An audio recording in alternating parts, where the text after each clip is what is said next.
नमस्कार मित्रांनो, या चॅनेलवरती आपले सर्वांचे स्वागत आहे. आज झालेल्या शिंदवणे येथील आमदार हिंदकेसरी बैलगाडा शर्यतीमध्ये बकासूर आणि बकासूरचा पैरा होता फाजिल हा बैल. तर बकासूरने पुन्हा एकदा हिंदकेसरी होण्याचा मान पटकावलेला आहे.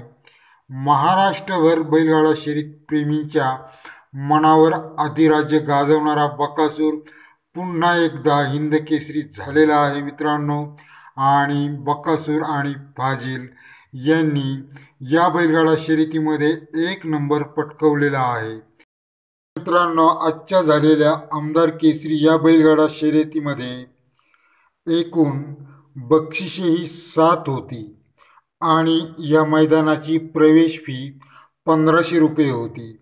पहिल्या क्रमांकाचे बक्षीस होते बुलेट गाडी, त्यानंतर होते दुसऱ्या क्रमांकासाठी युनिकॉर्न गाडी आणि तिसऱ्यासाठी सोनी बाईक होती, चौथ्यासाठी होती स्प्लेंडर बाईक, पाचव्यासाठी 51,000, सहाव्यासाठी 41,000, सातव्यासाठी 31,000 अशा प्रकारे येथे बक्षिसे होती.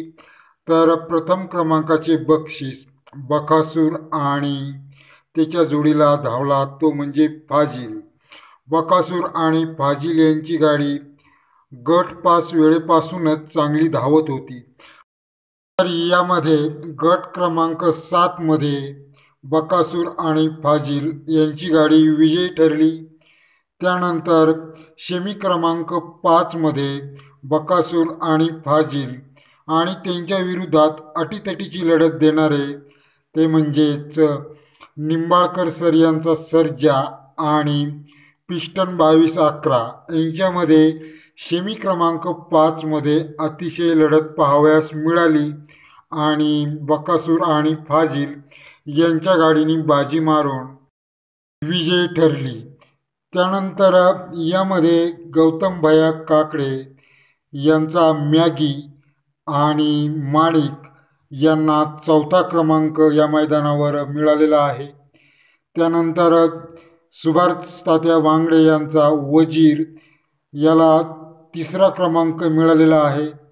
तर लाराला या मैदानावर 6व्या क्रमांकावर समाधान मानावे लागलेले आहे. कॉकटेलला 5वा क्रमांक मिळालेला आहे. अशा प्रकारे क्रमवारी आहे. परंतु या मैदानावर विशेष घडले ते म्हणजे बकासूर हा 8 वेळा हिंदकेसरी ठरणारा आहे आणि ठरल्यास समानच आहे. या अगोदर बकासूर हा 7 वेळा हिंदकेसरी होता, परंतु या मैदानापासून आता बकासूर हा 8 वेळा हिंदकेसरी ठरणारा आहे. या बैलगाडा शर्यतीमध्ये बकासूरला साथ मिळाली ती फाजिल बैलाची. फाजिल बैल हा शिवाजी काशीनाथ पाटील हा बैल पडलेगाव 32 शिरोळे गाव वरून घेतलेला आहे आणि 1 वर्षापूर्वी अगोदरच हा बैल घेतलेला आहे शिवाजी यांनी. आणि हा बैल 2.5 ते 3 वर्षाचा आहे आणि तो आज बकासूर सोबत पळालेला आहे आणि बकासूर बरोबर तो सुद्धा या मैदानावर हिंदकेसरी ठरलेला आहे.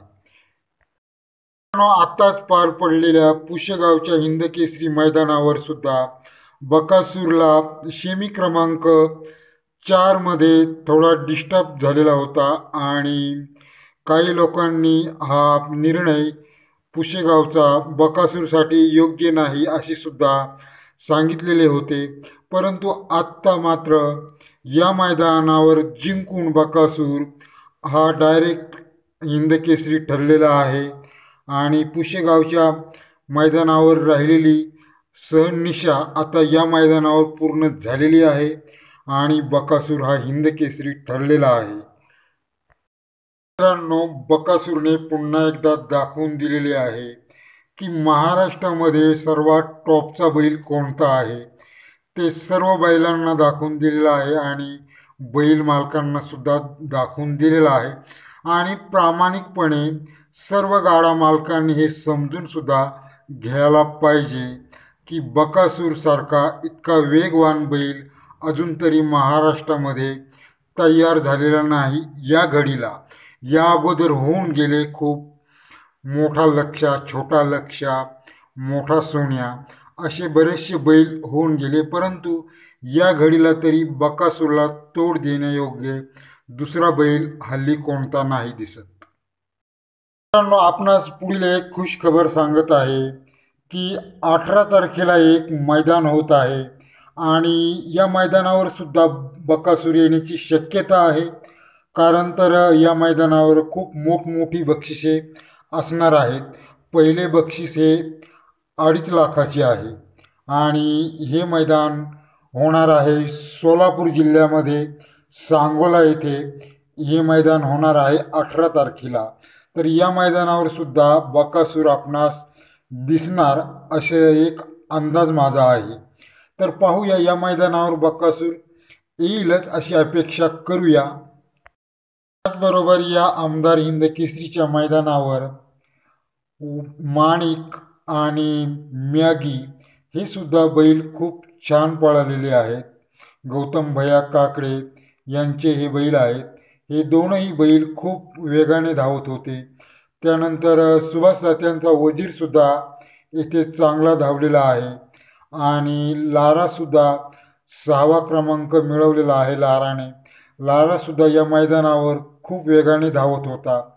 त्यानंतर कॉकटेलसुद्धा होता. कॉकटेलनेही 5वा क्रमांक मिळवलेला आहे. तो सुद्धा या मैदानावर चांगला धावत होता आणि अशा प्रकारे हे मैदान पार पडलेले आहे आणि या मैदानावर फाजिल आणि बकासूर यांनी बाजी मारलेली आहे.